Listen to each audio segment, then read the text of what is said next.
सबसे पहले सभी को नमस्कार। हमारा जो आज का विषय है वो यही है कि हमें स्वयं से जो है ना मतलब होना चाहिए। यदि मुझे जो अच्छा लगता है ना वो मुझे अच्छा लगता है। और यदि मैं सोचूंगा कि किसी दूसरे व्यक्ति को मैं अच्छा नहीं लगता या मेरी बातें अच्छी नहीं लगती, तो मेरे ख्याल से मुझे उससे कोई फ़र्क नहीं पड़ना चाहिए या ना किसी को पड़ना चाहिए। क्योंकि व्यक्तिगत रूप से मैं यदि ये सोचता हूँ तो सभी को ये सोचना चाहिए। मैं या कोई भी जो व्यक्ति है वो अपने विचारों के साथ जीता है, पूरी ज़िंदगी जीता है और अपने विचार को लेकर उसको आगे रखना चाहिए, आगे रहना चाहिए। और ये नहीं कि अमुक व्यक्ति क्या कहेगा, अमुक व्यक्ति क्या सोचेगा। तो ये ऐसे सोचने वाले व्यक्ति जो हैं, जो ये सोचते हैं, वो हमेशा नेगेटिव रहते हैं, जीवन में हमेशा नेगेटिव रहते हैं, यानी कि नकारात्मक भाव से वो रहते हैं। तो ऐसे हमें हमेशा सकारात्मक रहना चाहिए। और यदि मान लो कोई कहे कि जी मेरे काम करने से किसी को फ़र्क पड़ रहा है, तो कोई फ़र्क नहीं पड़ना चाहिए इससे आप लोगों पे। आप अपना काम करते रहें, जो आपको अच्छा लगता है वो करें।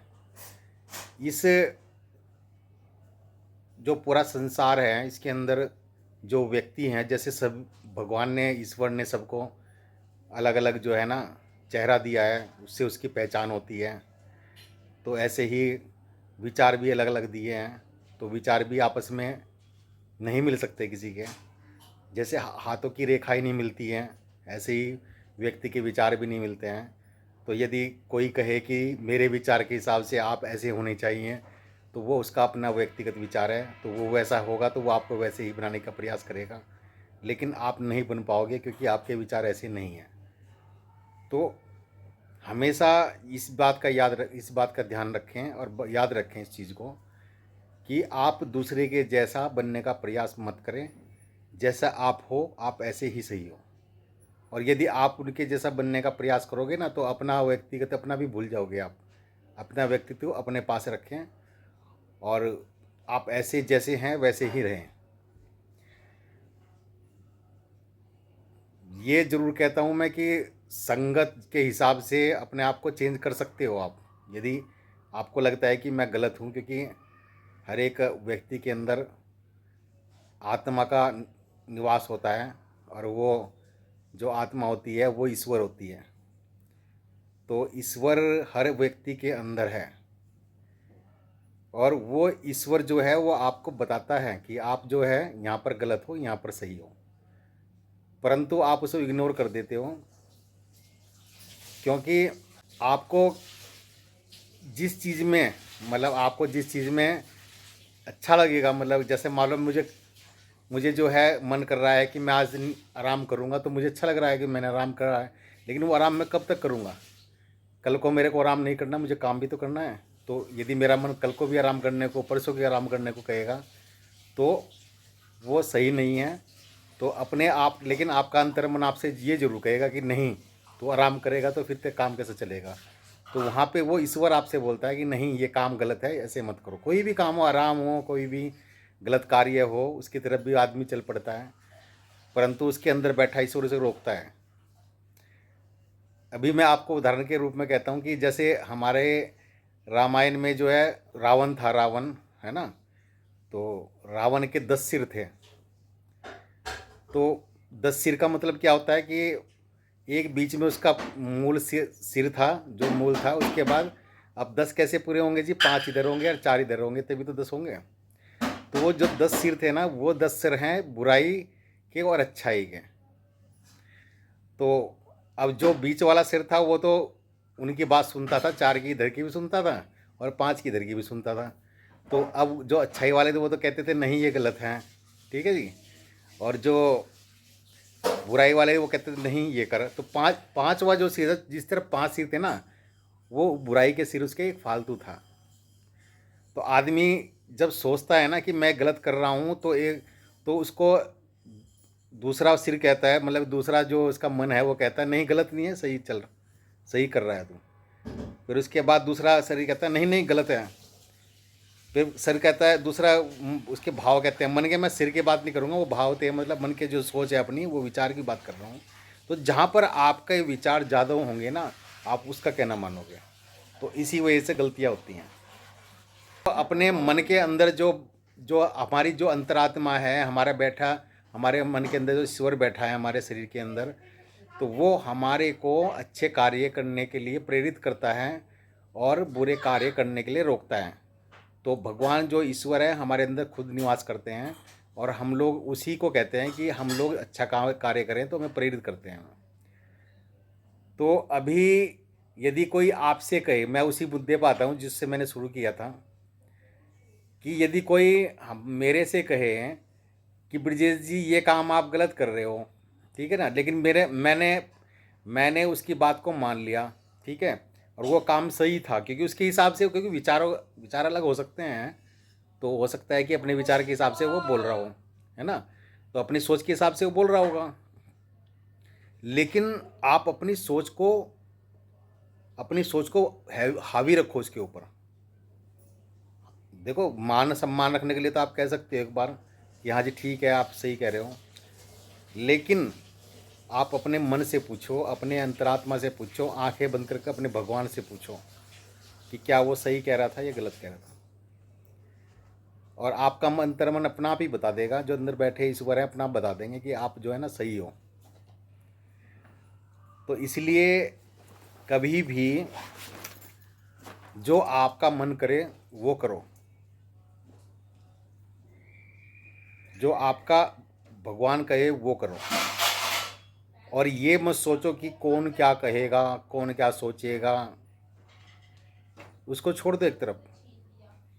जितने भी बड़े बड़े कार्य करने वाले जो महापुरुष हुए हैं, और जितने भी हमारे पूर्वज हुए हैं उनकी भी बात करें, यदि हम महापुरुष हुए हैं, पूर्वज हुए हैं, और जितने भी हमारे, अब देश की बात करेंगे तो क्रांतिकारी हुए हैं जिन्होंने अपने आप को बलिदान कर दिया है देश के लिए, उनके सामने भी यही प्रश्न था। उनके घर के या उनके बाहर के रिश्तेदार या दोस्त, कई लोग ऐसे होते हैं जो कहते हैं नहीं ऐसे मत कर, ऐसे हो जाएगा, लेकिन उन्होंने अपने विचारों पर चले, उन्होंने अपने मर्यादा में रहकर उन्होंने अपने कार्य किए, जो उनके मन ने किया वो किया, जो मन ने कहा वो किया उन्होंने। तो तभी जाकर हमारे जो है देश आज़ाद हुआ है, या हमारे जितने बड़े बड़े शास्त्र हैं उनके अंदर जो बड़े बड़े महापुरुष हुए उनका जिक्र है, उन्होंने भी एक अपनी सोच के अनुसार कार्य किए हैं, तभी वो आगे बढ़ पाए हैं। क्रांतिकारी में हमारे जो भगत सिंह जी थे, राजगुरु सुखदेव, उनको फांसी लगी थी तो कितनी उम्र में लगी थी, तब तो उनकी समझ भी नहीं होती इतनी, तो 18 साल की उम्र में कोई समझ होती है किसी को, लेकिन फिर भी उनके मन ने कहा नहीं हमें देश के लिए मिटना है, मरना है। उनके घर वालों ने भी रोका होगा, नहीं भी रोका होगा तो चलो उन्होंने प्रोत्साहन दिया होगा, चलो ठीक है आप देश के लिए समर्पित हो। ऐसे भी होते हैं, क्रांतिकारी के परिवार के सदस्य भी क्रांतिकारी हो सकते हैं, लेकिन किसी ने जरूर कहा होगा कि नहीं, या मन ने उसके एक मन ने तो बोला होगा कि एक तरफ से कि आप मत करो ये, क्योंकि उससे क्या शहादत हो जाती है या उसमें ज़िंदगी ख़त्म हो जाती है, तो कहीं ना कहीं रोका जरूर होगा, लेकिन उन्होंने नहीं, अपने मन की अच्छी सुनकर उन्होंने जो कार्य किए हैं। विवेकानंद जी हुए हैं हमारे, और भी महापुरुष बहुत हुए हैं। तो कहने का मतलब यही है, मेरा सार यही है कि यदि आपको जीवन में कुछ करना है तो अपने अंदर बैठे ईश्वर से पूछो कि मुझे क्या करना है। यदि कोई आपको रोकता है तब भी ईश्वर से पूछो। भगवान से, मतलब ईश्वर से पूछने का, मंदिर में बैठो, वहाँ पे भगवान है, उनसे पूछो, तो भगवान क्या करेंगे, वो आपके अंदर से ही बोलेंगे। आपके अंदर भगवान जो बैठे ना वही बोलेंगे। जब आप मंदिर में बैठते ना आँख बंद करके, तो वहाँ पे वो आप भगवान से अपने आप का मिलन करते हो, उन्हें जागृत करते हो अपने अंदर के भगवान को। एक हम मंदिर में जाते हैं, वहाँ पर हमारे मूर्तियाँ होती हैं, भोले बाबा की है और अपने रामचंद्र जी की है, कृष्ण जी की है। उनको देखकर, मूर्ति को देखकर आप अपने आप को पहचानते हो। मंदिर में बैठ के आपकी पहचान होती है कि आप क्या हो। तो ये सब चीज़ें जो आपके अंदर ही हैं, अब लोग क्या कहेंगे, लोग क्या सुनेंगे, ये सब छोड़ के आप ये सोचो कि मैं क्या कर सकता हूँ, मैं क्या करूँगा। और यदि आपको लगता है कि लोग क्या कहेंगे ना, तो आंखें बंद कर लो और करते रहो, लोगों को देखने दो। लोगों को मैं तो ऐसे ही करता हूँ भाई। देखो, मैं तो जब कोई कार्य करता हूँ ना, तो मैं नहीं सोचता कि मैं क्या कर रहा हूँ, कि लोग क्या कहेंगे, ये नहीं सोचता मैं शुरू हो जाता हूँ। मेरा जो सबसे जो तरीका है कार्य करने का, वो यही है कि मैं जब कार्य करता हूँ तो मैं ये नहीं सोचता कि लोग क्या कहेंगे। एक एक फिल्म में गाना भी है ना, कुछ तो लोग कहेंगे, है ना, लोगों का काम है कहना। तो यदि यदि आप उस आधार पर चलोगे कि लोग क्या कहेंगे, तो आप जीवन में कुछ नहीं कर पाओगे। तो मैं आज के अपने टॉपिक पर, इसी टॉपिक को पूरा करते हुए सभी से ये कहता हूँ कि यदि आपने कुछ करना है तो करो, और ये मत देखो कि कौन क्या कहेगा, कौन क्या सुनेगा। अपने पथ पर चलते रहो, अपने अंतरात्मा की सुनो, दूसरों की मत सुनो। क्योंकि काफ़ी व्यक्ति तो कहीं ऐसे मिलेंगे जो अपनी सुनते ही नहीं है कभी भी, वो दूसरों की सुनते हैं। अपने जो कोई भी अपने जीवन में कोई फैसले लेने होते हैं ना, तो वो दूसरों से पूछते हैं कि भाई मैं ये क्या करूं, ऐसे कैसे करूं। लो, बिल्कुल लो, हम भी लेते हैं, लेकिन करते अपने मन की हम। तो कई बार ऐसा होता है कि मन में हमारे कोई पॉइंट ऐसा है जो कोई कुछ फैसले लेने के लिए हम लग रहा है कि चलो हमारे बुजुर्ग हैं या कोई एक्सपीरियंस होल्डर कोई बंदा है जो तजुर्बा हो किसी चीज़ का, तो हम उससे पूछ सकते हैं।